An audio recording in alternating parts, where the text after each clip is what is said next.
Hello, my name is Henrik Foreus and I am the project lead and lead designer of Crusader Kings 2. And for today's dive diary, I was going to talk about the warfare system in the game. It's a completely new system. We haven't seen this in any of our other grand strategy titles.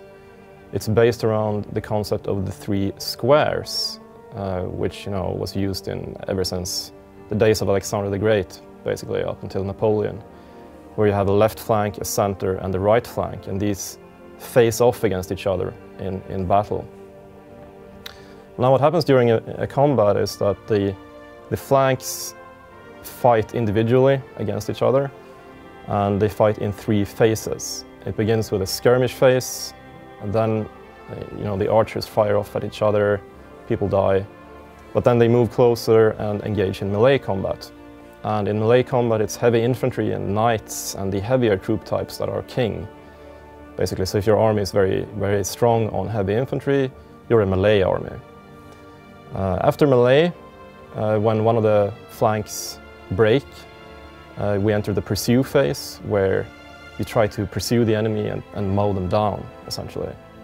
And with a little luck, your flank won't get over-enthusiastic and run away after them. It might actually do some good and turn on the center, for example, if the left flank wins. So then you have your left flank and your center fighting the enemy's center, which is very powerful, of course.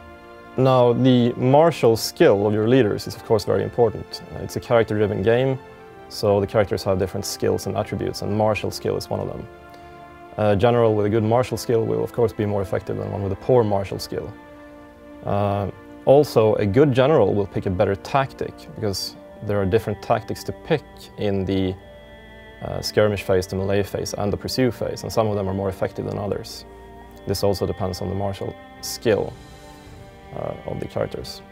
Sieges work a lot like regular combat, except that the sides don't take so much actual physical damage. It's more a matter of morale damage.